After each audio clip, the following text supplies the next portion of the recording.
Good morning, everyone from Boston, Massachusetts. So nice to be here with you. I can't see you, but you can see me, and we'll be able to spend about a half an hour together now. And just a real big thank you and shout out to Llewellyn. I'm delighted to be here again. This is not my first rodeo in terms of the LlewellynCon. And I am so happy to be able to introduce my third book with Llewellyn. My first two books were Modern Dreamwork, and the second book was PTS Dreams, Transforming Trauma from Nightmares through Dreamwork. And this new book that's coming out in November, is called Ancestral Dreaming, Healing Generational Wounds Through Active Dreamwork. And I want to say hello to all the people who are saying nice hellos from all over the country. I see a couple people from Massachusetts. I even see Lakshmi Hai, a friend of mine, logged on. So that's always fun to see. So I'm going to talk for about 20 minutes or so and then stop and give you all a chance for Q&A. But if there are any questions or comments that come up for you that feel urgent before I take that break, feel free to put it in the chat, and I'll do my best to kind of keep half an eye on the chat so I can respond as well. I might wait till the end of my little part before I respond if I'm in the middle of a thought. So the core of this new book, Ancestral Dreaming, had been in my heart and mind for several years before I started writing this book. And the core of the information here is healing our generational wounds through both waking and sleeping dream work, and how to connect with our ancestors in a variety of different ways to honor them, to bless them, to receive help from them, to give help to them, and to remember them. So in dreams, it is always now. We never have a dream where it was yesterday or it's tomorrow. It's always just now in our dreams. So therefore, we have the ability to travel forward and backward in time in a Mobius loop. So we have an option of energetic time travel that we don't have in our regular normal waking life. David Leong writes of dreams as experiential realms that can act as a sandbox for emotional regulation. Within the safety of the dream state, one can process and integrate emotional experiences without the immediate real world repercussions, allowing for a rehearsal that can aid in coping strategies and emotional resilience in waking life. And I loved his conceptualization of dreams in that way. This holds true for both sleeping dreams and what I call dream adjacent waking states, such as reverie or trance or hypnotrance states. Dreams can serve as a bridge between wakefulness and other states, thus allowing a melding between awareness and unconscious processes that allow us to consider our reality of our experience in the world. And for any healers or psychotherapists or psychologists that it might be in the group, you know that we are woefully untrained in our professional schools of counseling, social work, therapy to work with dreams at all. And we also know that most of our clientele come in wanting to work with or share their dreams. So it really behooves us to get some learning, get some information about how to work with dreams in general and how to work with nightmares in specific, so that we can meet our clients where they are and help them heal from the dreams that come through. So this book in specific talks about the various ways our ancestors might visit us. We are the dreams of our ancestors. We carry their lives within our DNA and in our energy bodies. We are the remnants of past wounds and the shining grain of sand that created the pearl. It's important to remember that if we can inherit trauma, we can also inherit strength and wisdom as well. Sometimes the pain of the past is more than can be transmuted in one lifetime. So, our dreams and the waking synchronicities of our ancestors can guide us toward both healing the past and then passing down a healing legacy to the future rather than repeating the traumas. Here's the difference between a dream or a visit. When we have a dream about an ancestor that comes through, we might recognize there's this person in my dream and she reminds me of my mom. Or I'm on this land here and it reminds me of the land that my ancestors live on. There's a sense that there's some kind of a connection, but we know we're in a dream state. In contrast, when we have a visit in waking or sleeping dream time, we have much more of a felt sense of experiential connection. There's that frisson, there's a full body reaction and knowing where you feel their energetic presence, you hear the sound of their voice, you might feel their hand or their kiss on your cheek. It's much more of an embodied and live experience when our ancestors are able to cross the veil and come and visit us as opposed to showing up as a metaphor or a symbol. So years ago, the seed of this book came in a dream that I had. I had a dream, to quote Dr. King, that clearly connected me with my own ancestors in a way that I hadn't been connected before. And I had a dream about borscht. Now, borscht is a beet soup. It's a peasant beet soup, often made in Eastern Europe. And I have ancestors on my mom's side of the family from the Ukraine. My grandfather was born in the Ukraine. So here's my dream. I'm learning a borscht recipe from a chef, and it seems that we need a piece of equipment called a shredder to make the soup. The chef helps me to locate one, and after that, I'm placed in charge of teaching my students how to do it. They weren't getting it right, so we had to start over from scratch now that we have the shredder. So my grandfather left the Ukraine because of persecution with his family when he was 3 years old back in the early 1900s. But I had a synchronistic overlap and connection with the Ukraine.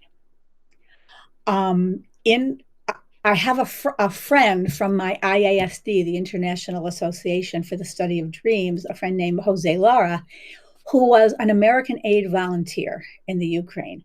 And he came across my book, PTS Dreams, and began using it to help the Ukrainians heal from nightmares from their war trauma in the ongoing war that is still going on with Russia.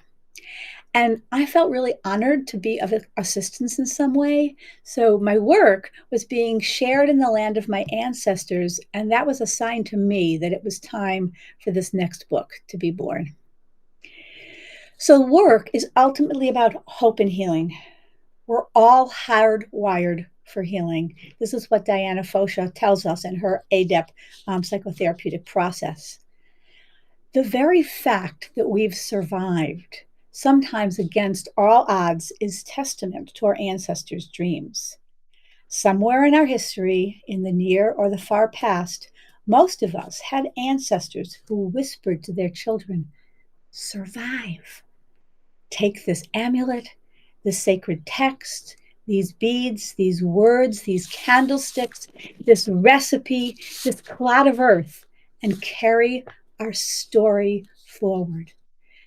There's a midrash, which is a story that says that every blade of grass, when it pokes through the earth, has its own angel whispering to it, grow. So intergenerational trauma and hungry ghosts notwithstanding, we also have that angel whispering to us, keep going, grow. So when we talk about ancestors, it's not just our biological relatives, but anyone whose lives have touched ours. A mentor, a teacher, a part of a piece of land. Nature and nurture affect us both.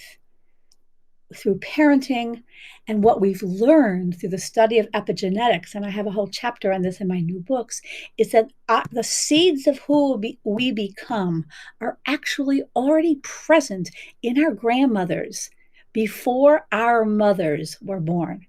So every female fetus is born with all the eggs she will ever have inside of her before birth, which means your mother contained all of her eggs, that one of which became us when she was inside of her own mother, our grandmother. So this is a little mind blowing, and it really does speak to this intergenerational transmission.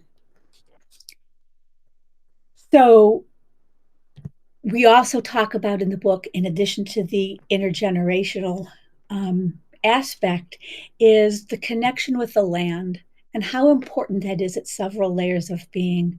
We talk about our bones, and it's the marrow of our bones that contain the stem cells, the red blood cells, that are our healing blood cells. And whether or not we live on the land our ancestors lived on, whether we've been displaced or moved or exiled, the importance of bones are still there for us to pay attention to. Both nature and nurture go into factoring who we are. And one section of the book, in addition to this, talks about adoption as part of our generational heritage as well. My daughter is adopted from China. And so there's a whole section on what she's inherited, not only from her birth parents, but from us as her parents. And she even uses those words. She says, I got this from you, my mom, or I got this from my dad. And she means literally. She's not speaking metaphorically. So in the book, Ancestral Healing, I advise people that a good aid in studying your generational lineage is to use a genogram. And a genogram is a family tree that can help you have a pictorial image of what your family looks like. And as you make the connections between your generation and previous generations, you can also write in where they were from, birth, death, nodal events, and you'll also get to see whether or not there's any cutoffs in the family, whether there's any secrets, whether there's any silences. It's like, oh, there's this person on my dad's side of the family, but we don't talk to them. Why not?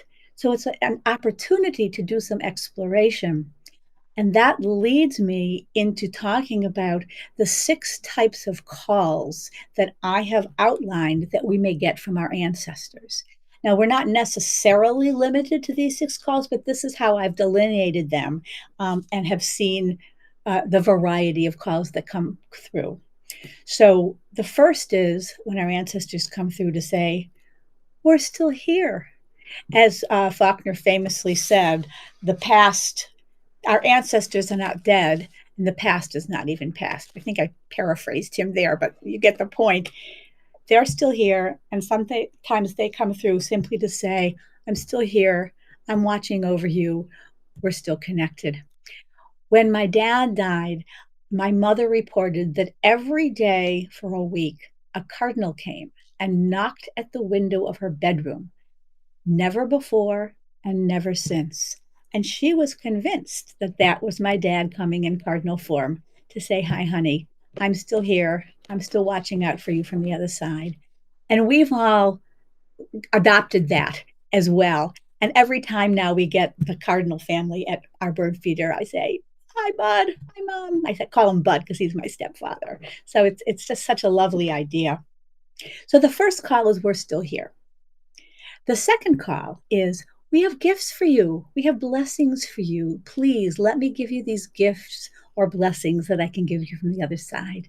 And sometimes also under this number 2, there's an apology. There was something that happened before they passed, and either you want to apologize to them or they want to apologize to you, and this is an opportunity.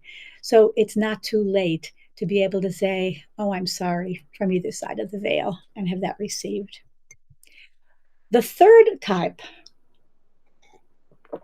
of call is, I can help you. When your ancestors come through and say, you have an issue, you have a problem, you have a dilemma, and from where I am over here, wherever over here is, I have wisdom and I have advice and I can help you. You can actually, before going to sleep at night, ask for advice from your dreaming self or specifically from one of your ancestors in a process known as dream incubation, where you simply write down a question that you have and ask for your dream muse to come and answer it for you. And this is often what the ancestors come through with. I have some kind of advice that I can help you with, whether it's, a personal advice, a relationship advice, a professional advice. Should I take this job? Is this the right guy or gal for me? They have some advice there. The fourth type of call is when our ancestors themselves have died in pain or with wounding or with trauma, and they were not able to heal it before they passed, whether they were in a concentration camp, whether they were murdered, whether there was starvation, whether there was some kind of abuse in the family. They died in pain. And they're coming to us now saying, I'm still hurting. Please, please help me. Now, we can, because of the ability in our dream state and our near dream states in waking life to actually time travel and bring healing to our relatives. So we can bring energetic healing, we can bring rituals, we can do ceremonies, we can honor them at their graves, tell them their memory will be for blessing. We can light candles in their honor. There are a variety of things that we can do to help our ancestors heal and go all the way back to the light, so that not only do we have the ability to heal generations past, but when we do so, we're bringing the healing forward into ourself, remembering that epigenetic line. And when we bring it into ourselves, we're then passing the healing message and the healthy message on to our children and our descendants, rather than a continuation of a trauma story. It's very, very powerful work. And our ancestors might come, and I'm see someone writing about hearing their whispers in my dreams. Sometimes our ancestors come through whispers, and sometimes they come through shouts. Those who are in pain might be yelling really loud and really wanting us to pay attention. And in the fifth category of the types of calls, this is often a shout. And this is where the ancestors died still holding a grudge. They're still pissed off about something that happened in their life or in their ancestors' lives.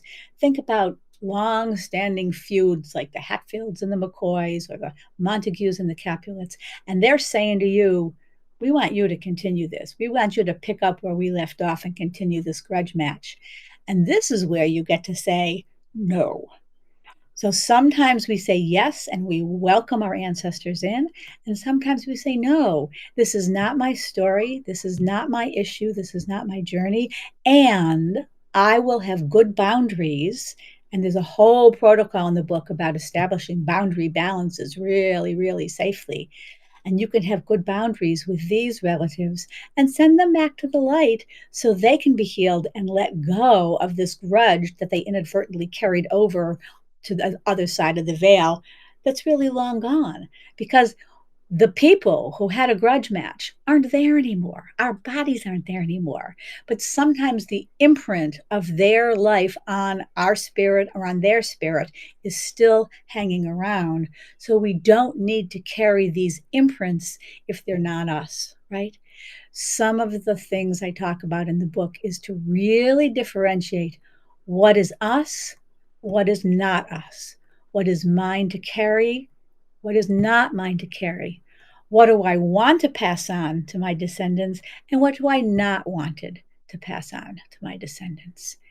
And the concept of healthy boundaries is something that works both in waking life, and we need them in our dreaming and sleeping life as well.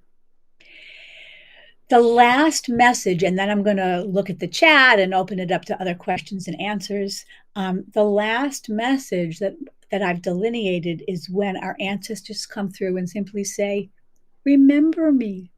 Remember my name, remember my story. Tell your children, tell your grandchildren, tell your students, tell your clients where appropriate. Tell people who I am to pass on my legacy and pass on my learning so that I can have a mark, make my mark in the world. I'm actually going to say one more thing before I I talk to the chat because it's really important. I talked a little bit already about epigenetics, but I just want to mention because when we're talking about departed relatives, we have to pay attention at least a little bit to the nature of grief. And we have different types of grieving with different types of ancestors. We might have simple grief or complicated grief. We might miss some of our beloveds greatly. We might miss them just a little. We might be relieved that they're not in our life anymore. We may never have met those who passed, but we can be grieving them all the same. And then there's also a type of grief that's called ambiguous loss. This is when you're grieving for something that's not quite so straightforward. When a relative, for example, is hovering between life and death, they have Alzheimer's, or they have a terminal illness, or there was a child that was born disabled. There's grief involved there too, and not the kind of grief that society really gives us enough support or attention for. So we want to recognize these ambiguous kinds of losses as well. And know that grief has its own timetable and there's no right or wrong, but you can help move yourself through the grieving process by recognizing it and doing what you need to be able to stay here and send your love to the people who've departed. So I'm going to turn now to a couple of questions, and one of them asked, besides dreams, what other ways do our ancestors send messages? Well, our ancestors can send signs and symbols in our waking life as well as in our dream. So by paying attention to what Carl Jung called synchronicities in waking life, those uncanny coincidences are a great way to get a message either to or from a departed relative. I'll just give you a quick example. One of my members of my dream circle, her dad had passed and she really, really wanted a connection with him. And she kept saying, I keep looking for a sign in my dreams, but he's not coming. And one day she came to Dream Circle and she said, I'm so excited. I finally got a sign. And she told us that the other day she was driving down the street and she saw a street sign that said George Street. And her father's name was George. So she recognized her father's sense of humor by giving her literally a street sign when she was asking for a sign. And she knew that was her dad saying, I'm still here, so not to worry. So that's one example. Seeing things in life that remind you, that give you a frisson of recognition that this is a relative. My cardinal, for example, that would be an example of a symbol that comes through that is not necessarily from a dream. Somebody talked about being adopted and not feeling a link to either their biological ancestors or adopted ones. Any thoughts on dealing with some broken links? Well, sweetie, this is about attachment. And when someone has had broken ties of attachment in their past, it takes some extra work on our parts to heal and reclaim and reconnect with people to be attached to in our current life. So it's good for you to do some to find out a little bit of history about your biological family. I don't know whether it's domestic adoption or a foreign adoption, but anything that you can find out to help explain the circumstances of the adoption, because most of the time it's with a great deal of heartache that someone gives up a child for adoption, and that there's a lot of love there, and part of the love is to allow a family that is better situated emotionally, financially, in all ways to care for a child than they're able to. I know this is the case with my daughter, who, when she was born in China, it was during the one child policy, and lots and lots and lots of baby girls were just like left for to be found. Because there was a rule then that said, one child per family. And here domestically, there could be poverty, it could be a young teenager. So when you can develop some empathy for the circumstances around which you were relinquished for adoption, I think that will help you find some feeling of connection. And I don't know what are the circumstances with your adoptive family, if they were a loving family, if you feel well cared for by them or not. But to know that they did the best they can, and your job as an adult is to open your heart in a safe, careful way so that you can have connections, loving connections with people, whether you're related to them or not. So what else do we have here? Yes, somebody says hearing a song that reminds you of that person or is connected with that person is a lovely way to be reminded. Significant dates or circumstances, their birthday, the anniversary of their death, something like that, could also give you a connection. Any thoughts on assigning a sign to your ancestors so you can better recognize their signs in your dreaming or waking life? That's a great question, Llewellyn Books, who's asking that question. You certainly can, because sometimes our ancestors come through and we recognize them. We see their face, we feel their presence, we know energetically, we know emotionally, oh, this is my mom, this is my grandmother. But if you're not 100% sure, you would say, oh, well, like, for example, this necklace that I'm wearing, this was my mom's necklace. Whenever I wear it, I know she's with me.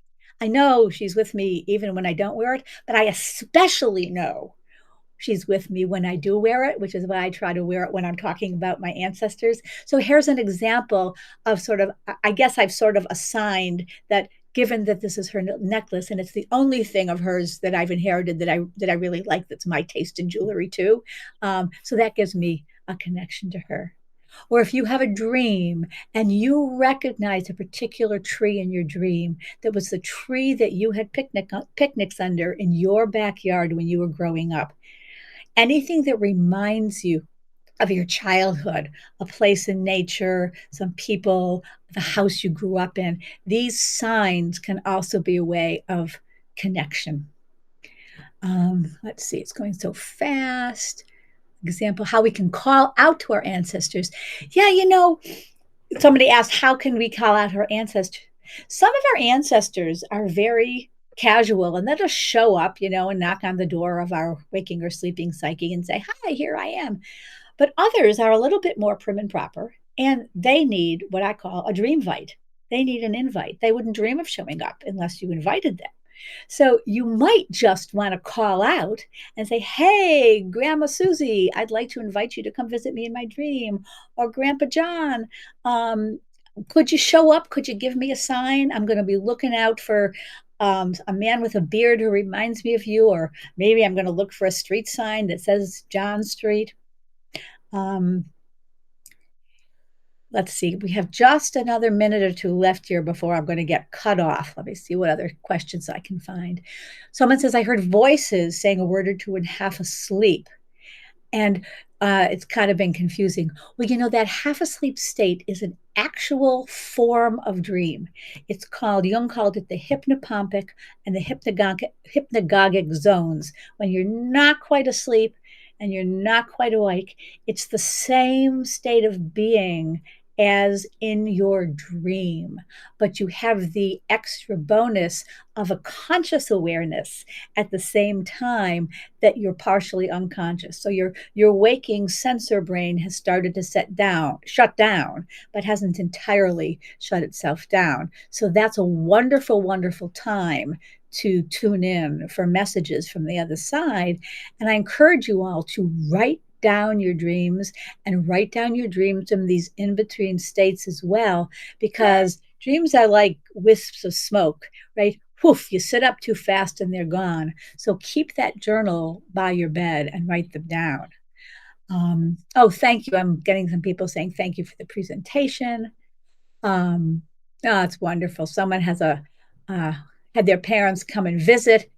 Um, and then they said it changed my life because I knew they were still with me. That's great. So let me just tell you that because I'm paying attention to the time here. If you want to reach me, I have a website, Linda Yael Schiller. That's LindaYaelSchiller,